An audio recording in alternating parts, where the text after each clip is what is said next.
From a virtual bedroom in South Africa, you are listening to What the Relationship with your host, Candice. Kayla. And Nsako, honey. If you're looking for a podcast with some sexy, fierce, independent CBD smokers, someone is a CBD smoker in this room. THC only, baby. Intelligent, smart, crazy. We hope we will make a great pair. The patriarchy. Yes, you heard right. The patriarchy. Can I leave the chat? Institutionalized, an institutionalized system of gender that places men above women, polices anyone who deviates or falls outside the binary, and categorizes children before they can even talk.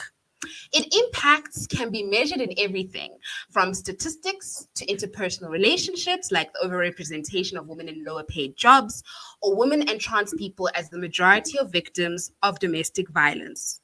Patriarchy is even in your love life. So today we're chatting about why is it that women tolerate inequality in their love lives and families? Is it really love to always put others' needs before your own and live with a constant imbalance of domestic and emotional labor? And Sako, the floor is yours.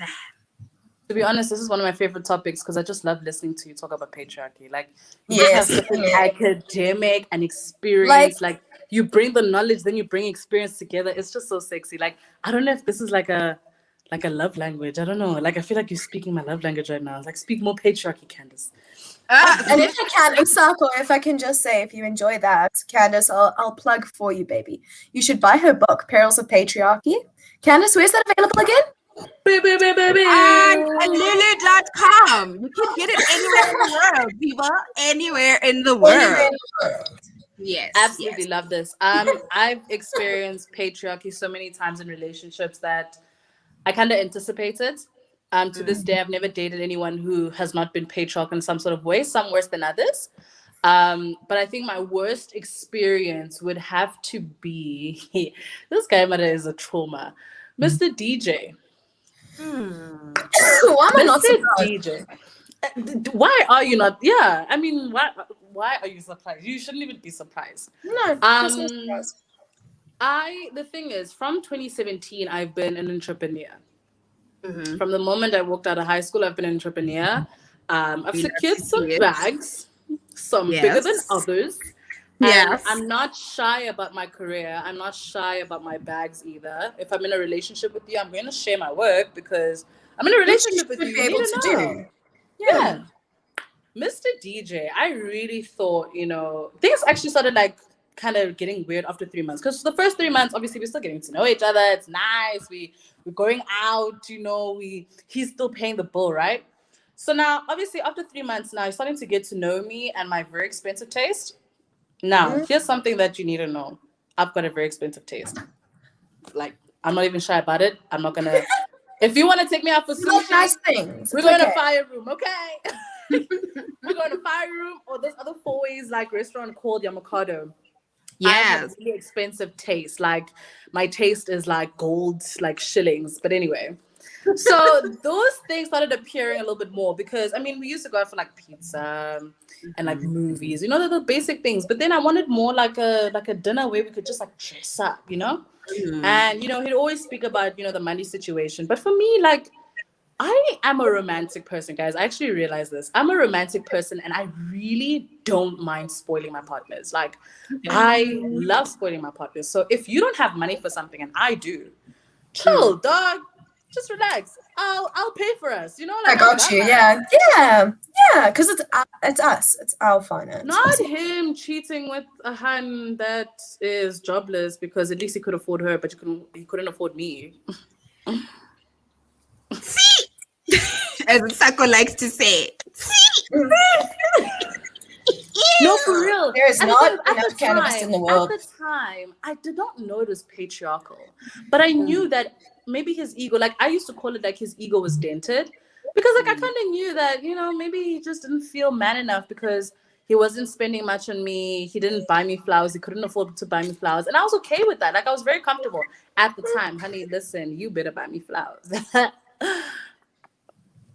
So now that I'm looking back, I realized that, okay, I was dealing with a guy with fragile masculinity to the point where he was so uncomfortable with himself that he felt like he needed to be patriarchal in a way that he must cheat with a woman who doesn't have a job, doesn't really have anything going for her, just so that he can It's feel more like a man. reliance Because on him obviously, than you are. because let me tell you something, man, and I want men to know this.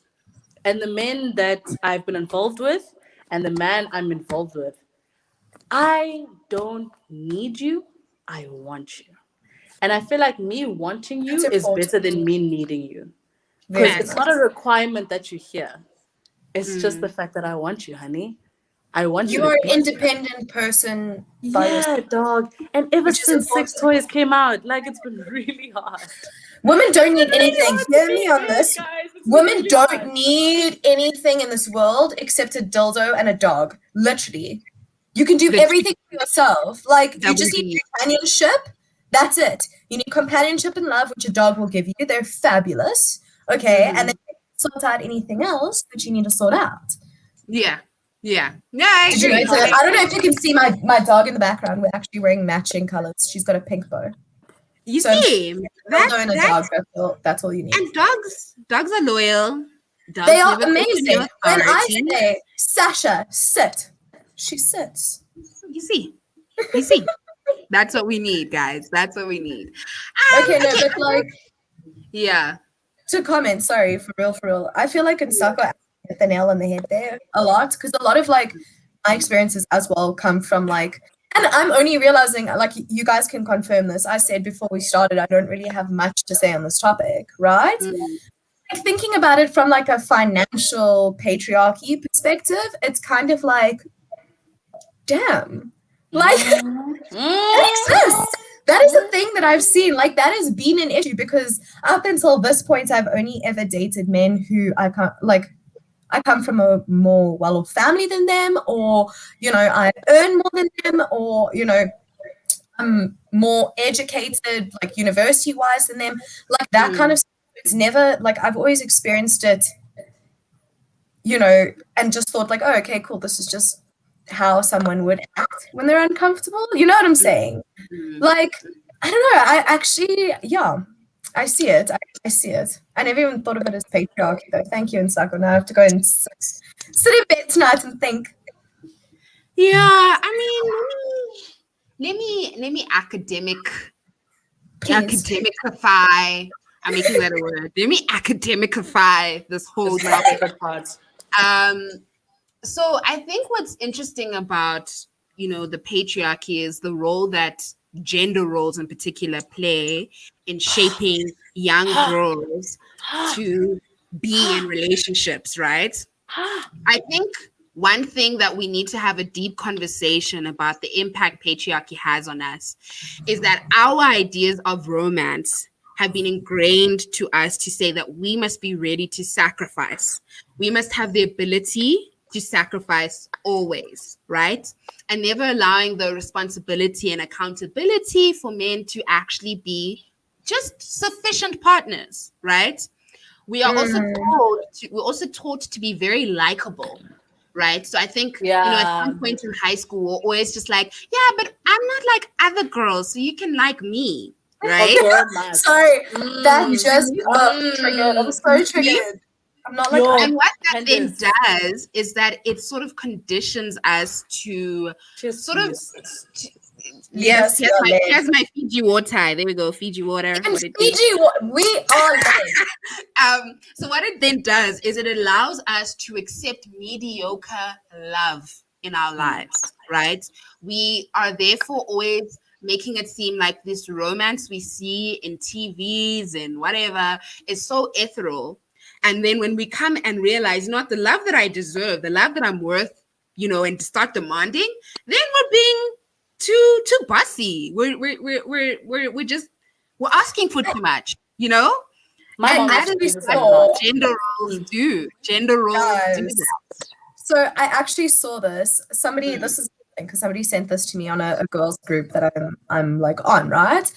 And like this like thread, this Twitter thread of this guy who's basically saying like how guys tell girls, yo, you're acting crazy, when in reality, they just can't emotionally keep up with us. So you're now my biggest fan. I am now your girl, which, would then mean that I have to, be this amazing thing that is like supportive and loving, and just, everything you do is like, I'm so celebratory about it. And then guys look at that and they're like, yo, I can't actually keep up with this. And how do you tell someone like support is too much and you can't actually reciprocate? You've never been taught how to reciprocate that, how. And then, girls get told, okay, actually, you're crazy. You're too much. You are, you're loving, but you're actually fulfilling this role that you were taught by society. I think we also, that men are never taught. That's true. And I think we also need to understand the roles that gender roles do in making like women like Asanda do laundry for their men. He has 2 hands. Let me tell you something. Let me tell you something. Every single relationship I've had, girl, I come from a very, very like privileged background. Okay, I have never learned to clean. Those words are like swear words. They make me actually cringe. Like I can't. Okay, and there's no man on this planet who will ever catch me getting so. I know what washing powder does to your hands when you hand wash. First of all, do you not see these bad boys right now? Like, do you not see them? Like, they'll start and moisturize. I'm not down here to do this. Like, no, honey. Manicure. That's not how life works. So I think what Asanda's touching on, though, is that because he would always buy me food, I thought since I had nothing to offer, I had to be submissive enough, though I didn't want to sometimes. Girl, you have a wife. Let's talk submission. Let's talk submission. Can I just say? Ma'am, Asanda, Asanda, when you say you have nothing to offer, you I want to say as a something person. to Asanda, the thing is, you are not ready for a relationship if you think as a woman you have nothing to offer. Because a woman who's in a relationship is very comfortable and with she what says she has that to with offer. love. She says that with love. No, I'm really saying this with love, my sweetheart. You must understand. I'm one of those hush sis dollies, You have to be extremely comfortable with what you bring to the table so that no one ever thinks your table's too small, too big, too thick, too thin, too anything. The fact that you are a Black woman calling yourself nothing to offer. First of all, dating a woman is a privilege. I've heard this from lesbians, mind you. So dating a woman is a privilege. When you say you have nothing to offer, my sister, I will personally give you my number and constantly affirm you until you understand what you have to offer. We'll brainwash First you of into all. believing yourself. Second of all, I'm one of those feminists that believes in acts of service. That's just simply my love language. My friends understand this. The person I'm dating understands this. I'm just an act of service type of hand. Look, guys, for me, feminism leaves my body when my man says he's hungry. I will cook a meal and a quarter. And the other day, for me, like, what made me realize is that it's not even a patriarchal thing, but more than anything, it's just that let me help you out. Was when he was getting ready for work. He was in the bathroom trying to scurry around, trying to figure out, okay, where's my camera? Where's this and all of that? I saw his shirt on the bed. It was unironed. I'm like, this nigga is not going to work with an unironed shirt. They're going to look at me like, girlfriend, I'm the man's shirt. So I decided that, you know what? He's busy with other things. He's working on other things. He's trying to sort his life out. Just iron the shirt. So let's also not confuse. He's a grown ass man. He's a grown man. On your own damn shirts a couple days beforehand. But shit together. He needed help because for me, right? I've been in like Zoom meetings where he made coffee and breakfast for me and put it right by my side. So I felt like I'm gonna match this energy. I'm going to match it. Yes, cats, walk past. I'm gonna match this energy because for me, I don't believe in patriarchal relationships. Like for me, I'm an alpha woman. So once you try this patriarchal thing, like I switch on the alpha. And once you can't really compete with that alpha. Whereas if we have an understanding of you help me, I help you, but it has nothing to do with patriarchy, gender roles, or anything like that. Okay, will you find me cooking most of the time? Yes, I like good food. Still no. No, but for real, guys, like for real, I actually also even stopped looking for men who can't cook. I stopped dating them.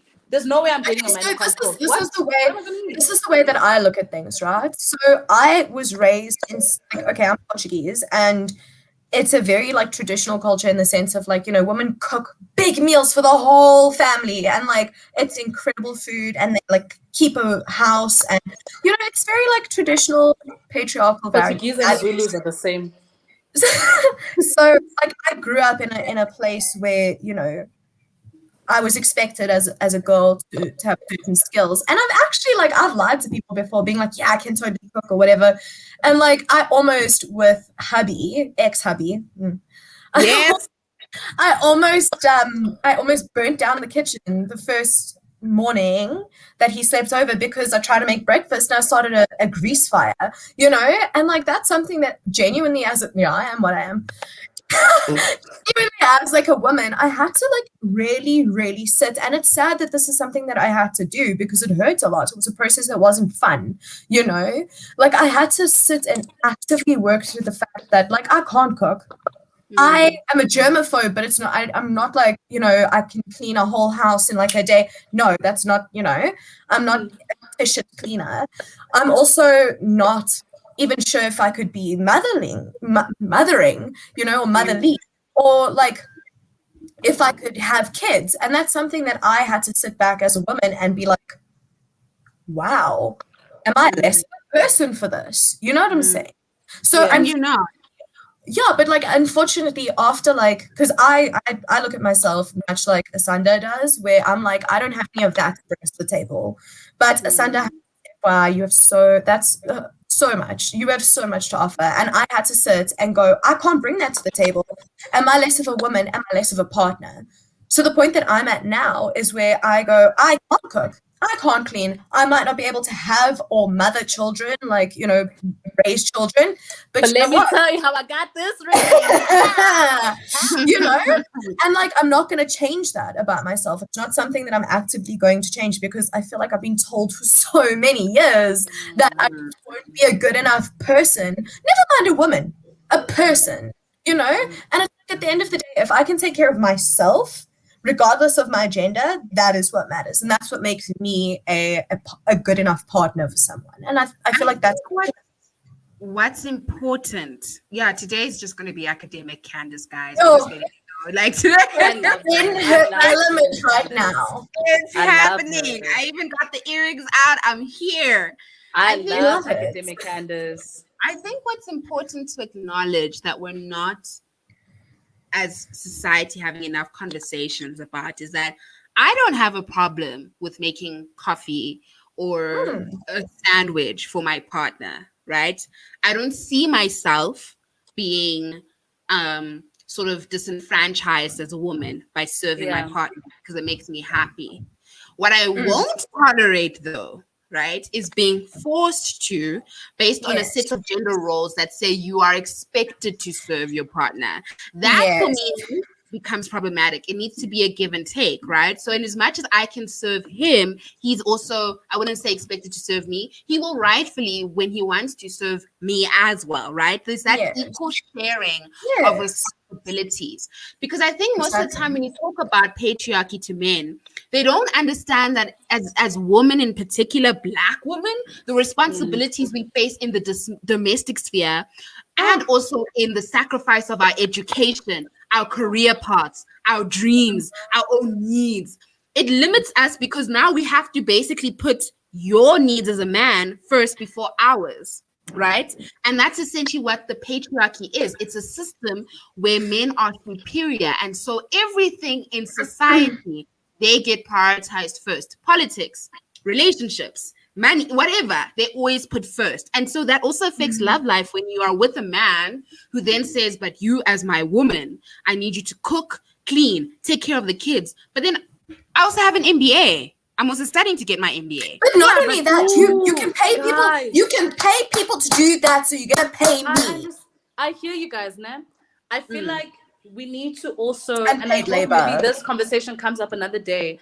I remember one of the things that I learned last year speaking to a different women, that women actually get told that, okay, I'm going to say it in Zulu, then I'll translate now. Yeah. Thank you. Mo we CEO endlini, or mo we CEO emsebenzini nje. Mo fika endlini ushiya uku-CEO ngaphandle. Mo fika endlini uyinkosikazi. Let me translate, because for me in Zulu, it hurts even more. Okay. Yeah, for both of you. I'm actually. listening. When you are a CEO at work, you leave that at work because when you get home, you are a wife, not a CEO. Okay, but here's my thing. My thing. I'm listening, Nsako, before I go on a full-on tirade. Sorry, my love. It's just, this is hold my said to tongue for a so woman. many Black women who are entering Black marriages because the man is either one, not as accomplished as the woman. So now we are trying to protect his masculinity by dimming your light.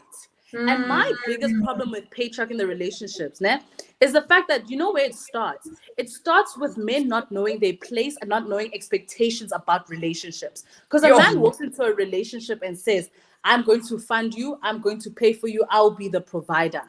There's nothing about, I actually want a woman with values. I provide for myself. A woman who's driven. I want a woman who knows herself so much. No, I want a woman who's not going to bother me, is not going to call me 1,000 times, who's not going to challenge me. But more than anything, as long as she needs money from me, I will be in that relationship. That's where patriarchy starts. Because they meet people like Candace, Kayla, and Nsako, who are sisters where if you're looking for them, you can find them in their bag and y'all get intimidated. So let me tell you something about your ego, honey. Your ego is an empty eggshell. I will step on that thing and crush it. If you can't handle a strong woman like this, I suggest you go back to your mama because she's going to love you unconditionally. Thank you. Exactly. And on that note, guys, from Candace, thank you guys. You need to be saying more shit. Yeah. Damn. No. Kayla, you're gonna say something about the tirade. No, Nsako, she took it there. It was perfect. Thank you. Genuinely. Yeah, my point about patriarchy in your love life is that it needs to be reciprocal. And there needs to be an equal sharing of responsibility. Because the thing is, you're not like, okay, take the making dinner thing. Okay, I hate this idea of, oh, I'm making dinner for you. No, I'm making dinner for us. We're both gonna eat. I'm not serving you. I've made dinner. We're both gonna eat. Now you pull your like, share of this and clean the dishes. You know what I'm saying? Like, it feels like we always. I feel like we are conditioned into seeing these acts of service as, a necessity. That's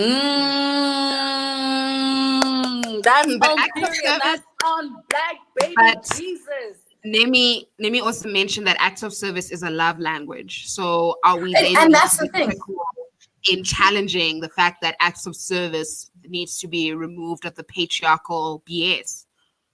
So I think that acts of service, because I love with acts of service as well, so I get it. But unfortunately, it's one of those things where if you feel that you have to do this, like, that's not love. That's kind of like. Honestly, like, for me, I think more than anything, it's emotional blackmail. One thing men and patriarchy are good at, is weaponizing excellent things and cheating. Lying too. Cheating too, stealing. But stealing too. But they're also very good at weaponizing really good things. Your For some reason, I thought about the Bible. That's my ex. For one moment, I actually thought about the Bible because, I already, like, for me, like, when men say things like, yes, but God says that a woman must be submissive to the man. And I'm like, you clearly didn't read Proverbs properly. Because the things that are required of men, honey, I'm not going to submit to you because you have a penis. I don't care if you have a penis. Dildos come in pink, blue, orange, purple. Honey, I can submit to that. Okay. So even if I look at this from like a BDSM perspective, it doesn't even make sense. Like, let's talk about it. Genuinely, let's talk about it. Now you're supposed to be the submissive in the relationship, but you have no actual like control. You have the right to say no. Submissive can say no and stop the whole situation if they're uncomfortable. But am I not right in saying BDSM only refers to acts in the bedroom, not acts in general relationships? It can be your whole life. It can be your whole life. Okay, wait, explain this. Because when you said BDSM, I thought of a hand who's tied up with like some ball in her mouth and like an anal plug. Like, that's what I thought of. I'm sorry. That's where my mind went. No, when you said I'm BDSM, thinking 'cause like, that's what okay, I saw. couples who live the BDSM lifestyle, right? So take, for example, a dom and sub who live this lifestyle 24/7. The dom will make the decisions in the relationship, regardless of gender. So where do we eat, you know? But the thing is, the submissive, that's why you have like safe words and stuff, because the true power comes from being the submissive, in which you can go, no, actually, I'm not comfortable with this and I want it to change. You know what I'm saying? You're giving away your submission. You are actively you're giving them the power to control you. A safe word. The government, are they taxed? Because I feel like, okay, let's not get into that. That's maybe another, but like the whole thing is like you in this relationship where you're supposed to submit to your husband. Well, what are you giving me in return? Because if I don't submit to you, am I going to get hit? Am I going to get divorced? Am I going to get like, what is the repercussions of not submitting to you? Because that's also where you see the page. But I go, no, actually, I don't want to do that. Why is it that I'm less of a human or less of a person or less of a woman?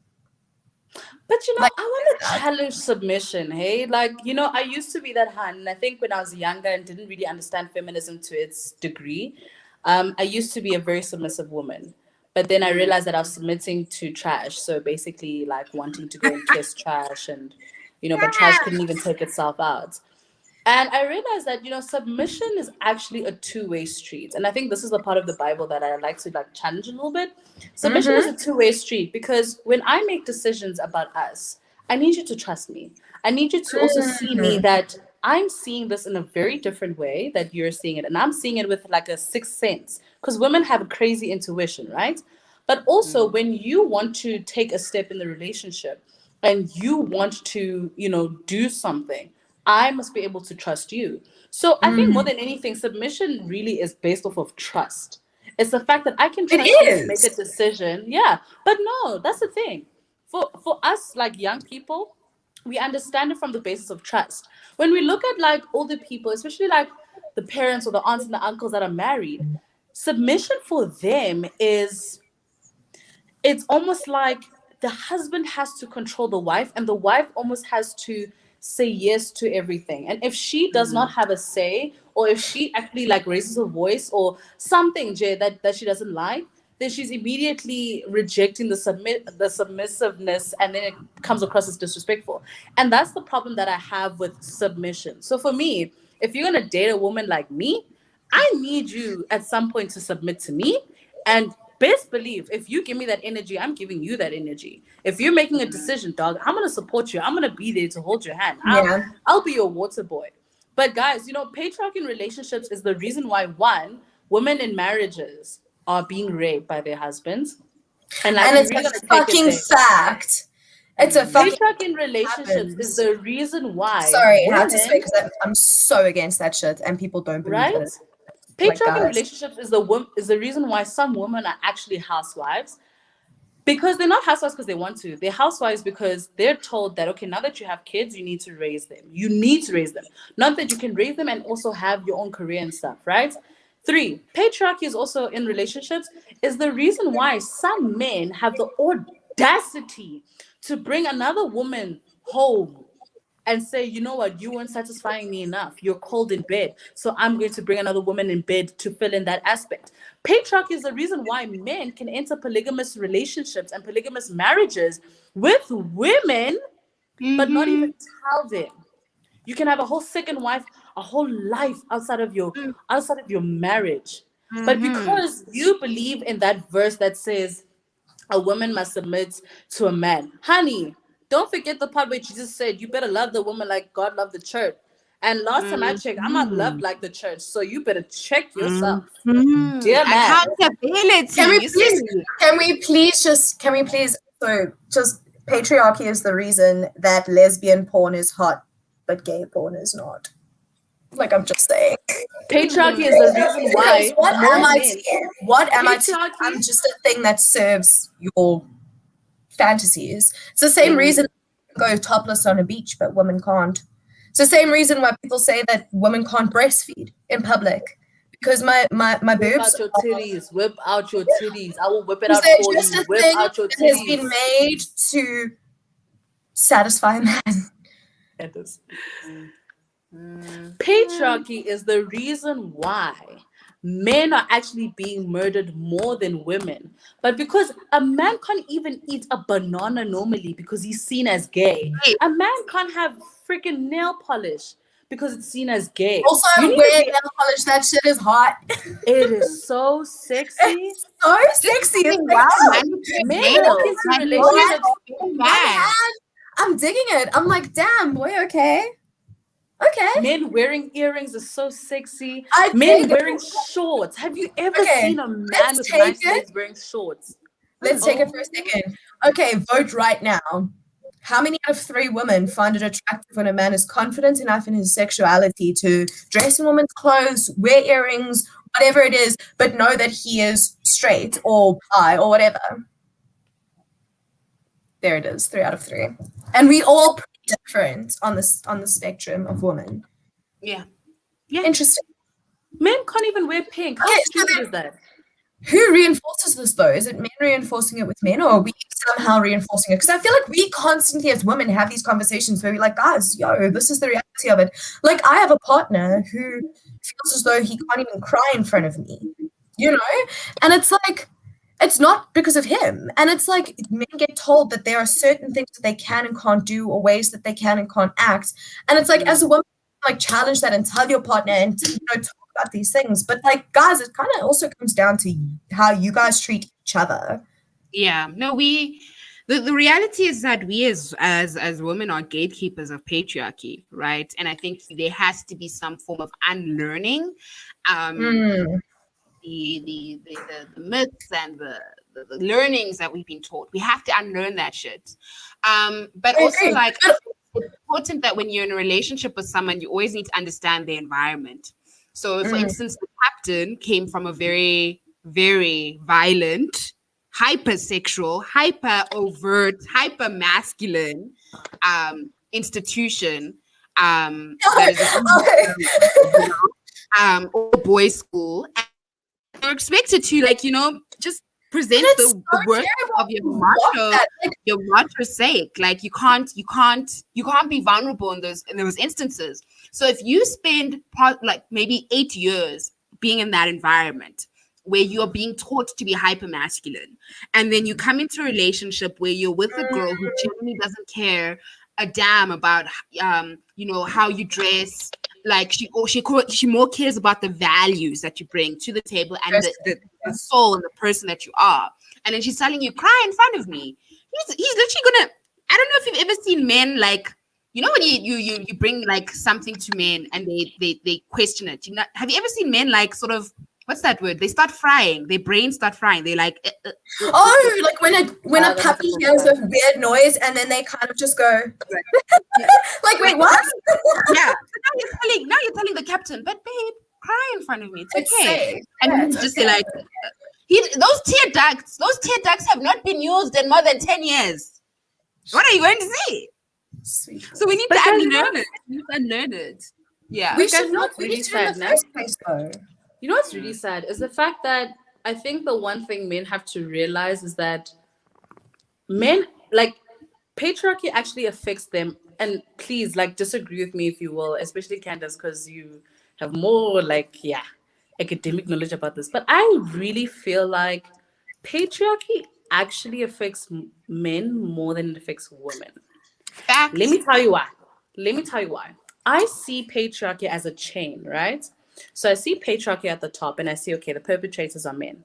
Then I look at the victims and then I see men. And then when you expand that, okay, what are they victims of? So things like they can barely wear pink. So they can't even wear pink. So they're already controlled about what they look like. If you don't have a beard, you can't even participate in Movember. If you have a small penis, you're pretty much excluded from society. I mean, people even call you a dyke. Excuse my language. And then when we look at relationships, so if you don't even have enough money, then you're not of value of love. And I'm really trying to challenge that because, I've seen a lot of successful relationships where the woman was earning more. And because the woman was taken care of, like, she didn't really care. Like, she doesn't care about how much you earn, dude. Or sometimes life is cyclic. Sometimes he'll have a job, you have a job, whatever. And then I see, like, some of the things that they go through. And then I compared it to women, right? And I realized that, okay, men actually are more affected by it, but we are almost like the second victim to it. Because the patriarchy they face from other men gets perpetrated to us. And It's we like are a almost the serial punching killer bag.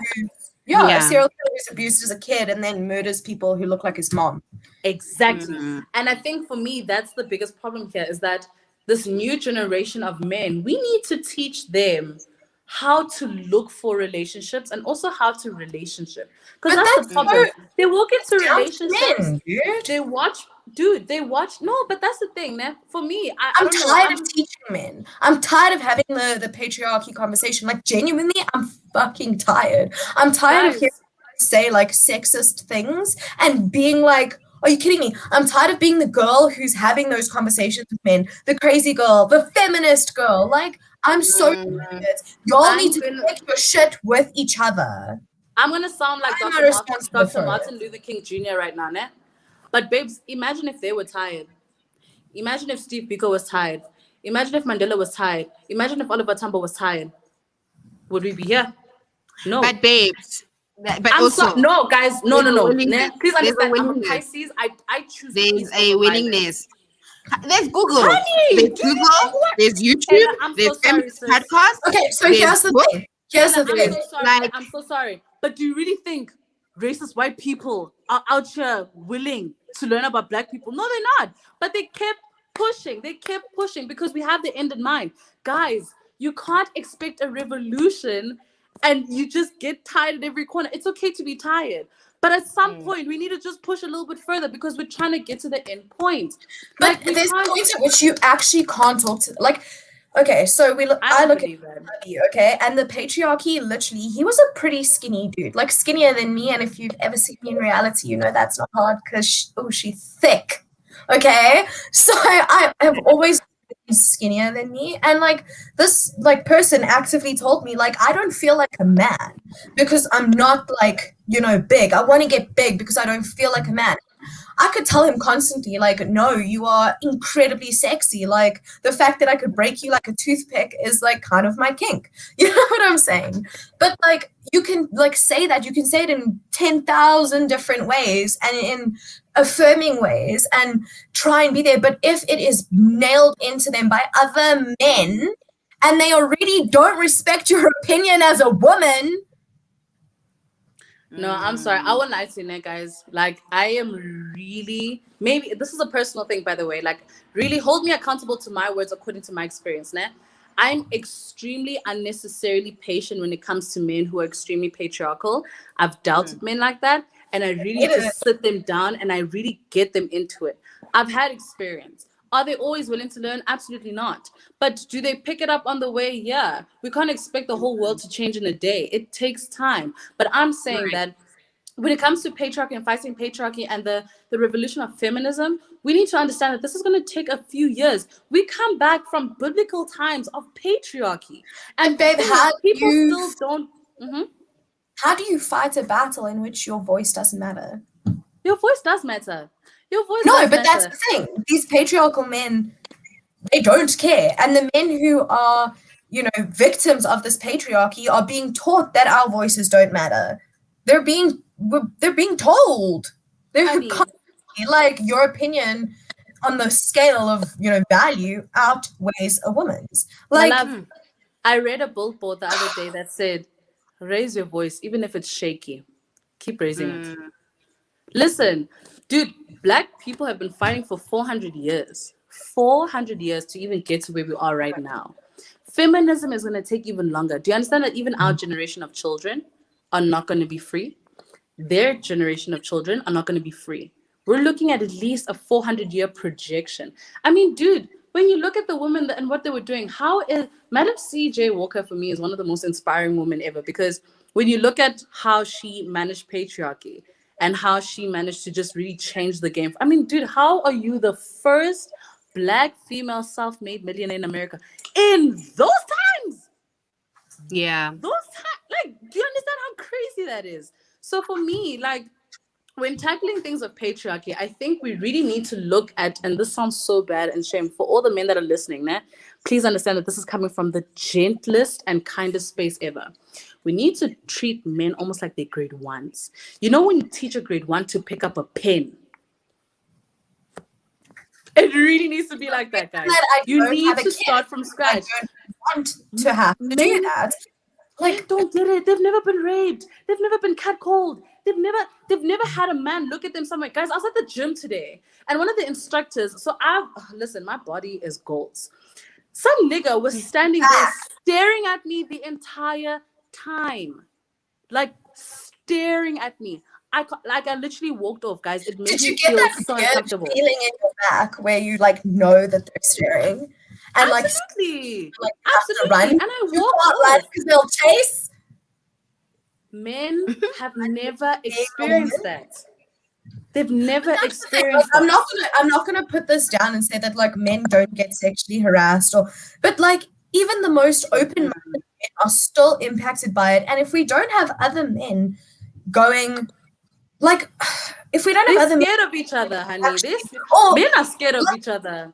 I realize that. They can't even go to their friends and tell them, "Oh, my girl broke up with me." You have to come up with a story of how bad she was or how toxic she was. You can't even say something simple as, like, it just didn't work out. Yeah, they can't say that. You have to paint her as a bad person because you are scared of your friends. Men are scared of each other. A woman is not scared of it. A woman can throw down now. Men are scared of each other. Scared. This is why we need men who, like, ballsing up actually means like standing up for what you believe in front of your mates. You know what I'm saying? Like, I look at the captain who said something that I was really unhappy with, and I was like, that was actually a little bit not so great on like the sexism side. And he instantly was like, okay, cool. And he took it up with the two guys involved and apologized to the girl who wasn't even there. And I was like, damn. But still, this man, like I said, you know, suffers and like won't cry in front of me because he's been taught not to be vulnerable. You know what I'm saying? And I look at it and I'm like, at what point, because I know he won't raise kids who feel that way. I know that. But like, at what point are men like him and, you know, like, need them to step in and be like, yo, this is the truth. This is how it should be. To be a man does not mean X, Y, and Z. You know what I'm saying? Like, I feel like I'm tired of leading the charge. I'm genuinely tired of it. I think we just need to ask ourselves really the type of love that we want to have in terms of the household and the kids, if you choose to have kids, you know, like, because ultimately society, the institutions that we go to are microcosms of the structural oppression, though, you know, like, it's taxing. I guess why I tend to get really tired about talking about patriarchy sometimes is because it's deeper than just you having to serve a man. It's much deeper than like I even mentioned this in the beginning, that children are given patriarchal expectations from before they can even talk. So the moment your child is born, you already assign a color to them. You're already telling them that, okay, there's certain, you know, toys you can play with. And that's already perpetuating a sort of mindset they should have. I hated being called a princess as a kid. Because it gave me that idea that I need to wait for someone to save me, or I'm fragile, or I'm, you know, like, I hated that notion. But I loved looking at, you know, male heroes. And I was like, where are our female heroes that don't need to show vulnerability? At some point, I was like, you know what, guys, I really, really, really don't want to be this, like, you know, overly feminine girl that you're trying to get me. And you'd see this in the dolls we played with. You'd see this in the cartoons we watched. And I mean, I had this conversation with a friend where he was like, his nephew really loves watching Dora the Explorer. But the moment he went to primary school, and he saw his friends were watching these other boyish cartoons, he started watching the boyish cartoons. And he never wanted to associate with Dora the Explorer because it's seen as feminine, i.e. therefore weak. And that's problematic. Diego? Yeah. There's nothing weak about us. That's the dichotomy that we're providing of. I didn't get kicked around. You get kicked out. That dichotomy we're providing of weak woman, macho men is problematic, and we need to erode that from even the moment we conceive our children. So that's why for me, and this is something I always tell Miles, I'm like, I know this is maybe too woke and too revolutionary, but when I want to have kids and they were expected to do this whole gender reveal, I'm literally just going to reveal a bowl of water. Take it what you will. If you're thinking, oh, water's blue, therefore it's a boy, think of it this way: gender is fluid. So the expectations that we're providing to our kid is that if they want to play with dolls, they can play with dolls. If they want to get, really involved in whatever they want to do, that is up to them. That is their agency that we will respect. We're not going to give them assign them roles that are limiting and therefore affect their mental health. Because as Nsako rightfully mentioned, patriarchy greatly affects men. It is the greatest, probably the biggest assault mentally on men, the biggest disease for men. But it's such a subconscious thing.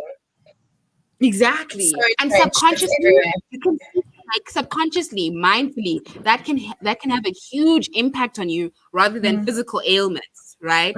So that's something that we're not enough. And I think when you do get into a relationship with someone who has a little bit of patriarchal dons, you need to sit down and have these conversations. In fact, and in a nice way, read from the Bible of Patriarchy. Read Understanding Patriarchy by Bell Hooks. Yes, oh my gosh, yes. Where she beautifully puts it out there to say patriarchy. And as much as it affects me, I'm told as a woman, I'm conditioned as a woman that I always have to be resilient. I always have to persevere. I already have a fighting spirit in me to fight this oppressive system. Whereas men, they are not equipped to be resilient to fight a system that tells them to be this way. They do not have the necessary free will to choose that I will reject this. And that is why it's important that when you get into a relationship with someone, it's beyond just saying, no, babe, I won't cook dishes. You have to have that conversation because they're being conditioned. I won't cook dishes. I won't cook and wash dishes. Well, that's what it means. It's beyond just rebuking it. You have to have that conversation because you've been conditioned. It's deep.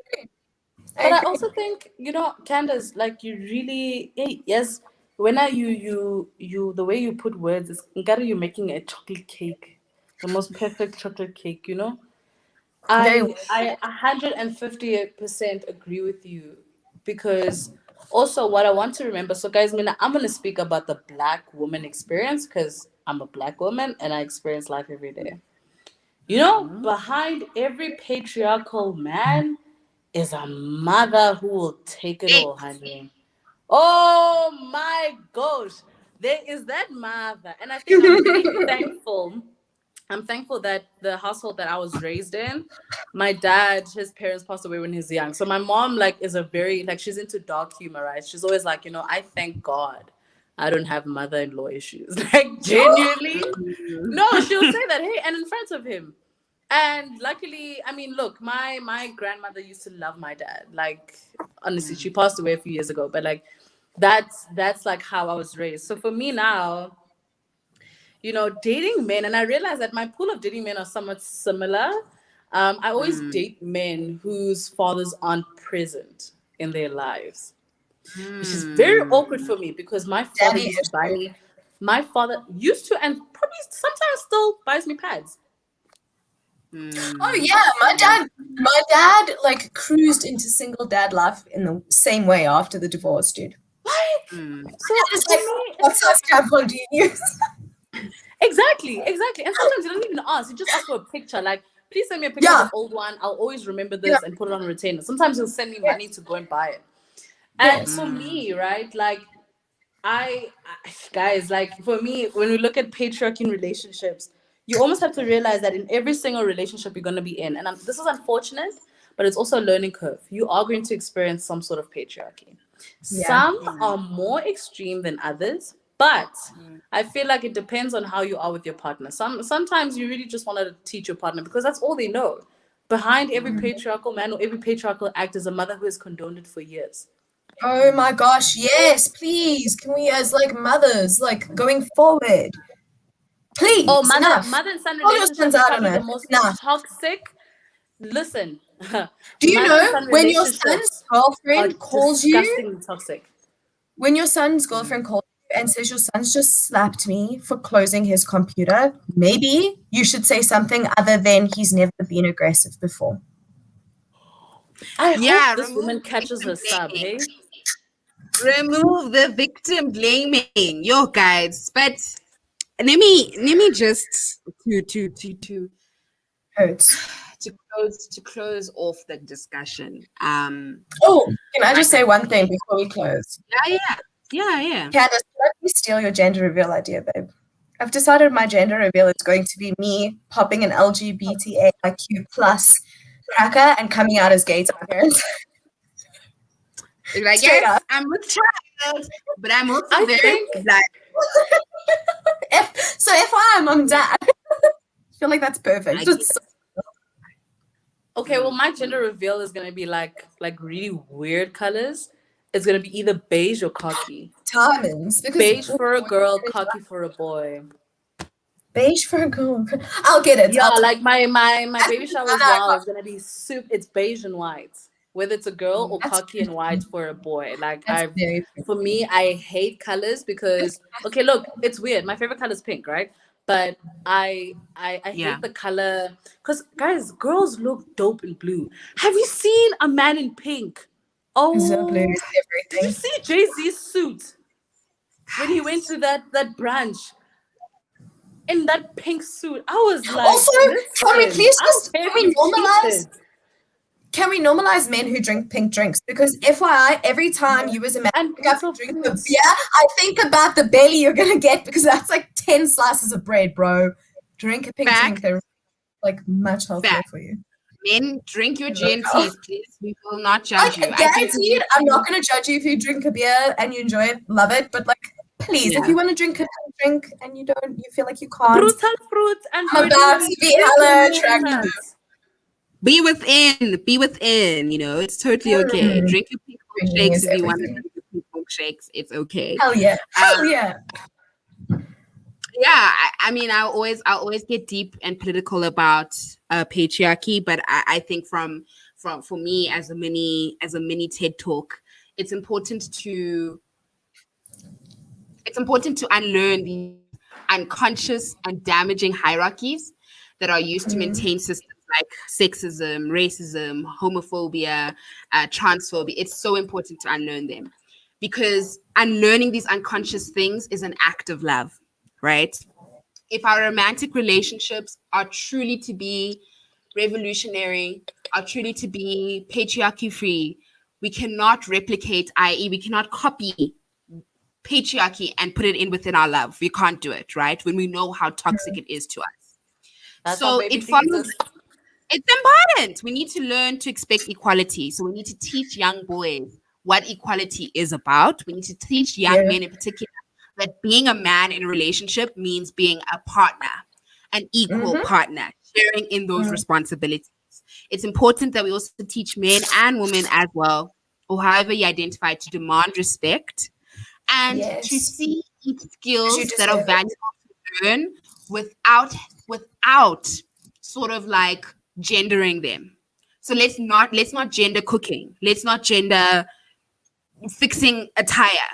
Just value the skills that you want to learn because you value your own agency and empowerment, right? So I'm going to end it off with Bell Hooks because, guys, I love Bell Hooks. She is partly the reason why I became an author.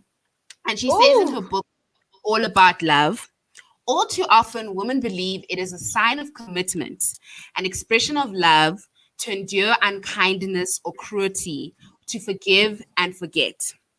In actuality, when we love rightly, we know that the healthy, loving response to cruelty and abuse is putting ourselves out of harm's way.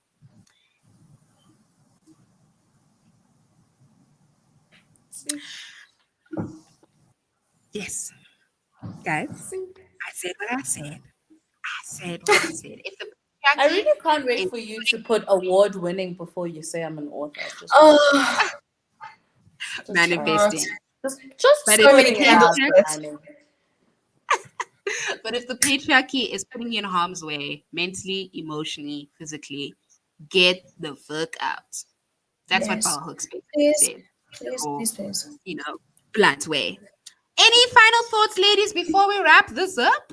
Like we want to wrap the patriarchy? I Yes. feel like that was so beautiful. Dear Black men, I know you most likely have grown up without a father, but trust me that if you learn how to unlearn patriarchy, you're going to make sure that the next generation of women, especially the one that you bring to this earth, is going to be loved the right way. You're going to be fixing a lot of things. And I want to make sure that men are taught patriarchy. I have the patience of a teacher, and I'm more than willing to help you, support you with all of that, and educate you about patriarchy. Kayla? I feel like we just need some self-awareness. Of course my cat is gonna come and interrupt, but I'm gonna take it from a perspective. And I think as women, we need self-awareness because we need to see when these things are happening to us and be able to, like Bell Hooks says, remove ourselves, because that is an act of self-love. And self-love and loving kindness needs to come before others. So yeah, and then I think as men, you guys need to please be aware, because be self-aware and change that. Help each other to move out of it, because that shit can really, really mess up a relationship and you as a person, whether you be male, female, anything in between. Little bit of facts. Awareness. That's facts. Yeah, this episode was very deep, but I always appreciate the fact that we can be able to spill the tea, have fun, but also just be real, because that's what relationships are. They are real. And so certain instances we will maybe experience these moments where we're like, hey guys, I think we should talk about this on the podcast and have people also share their experiences. So to you, the listener, thank you so much to always listening. Also to the viewers who watch our streams. Shout out to you, man. Shout out to you. We do this. Thank you for putting up with my cat. Yes, putting up with Kayla's cats. We do this every week, once a week, and rumor has it that maybe next week we might just record from our new podcast studio. Rumor has it, so you don't want to miss that episode, because we might be looking pretty and we'll be seeing each other, so I might do makeup. You probably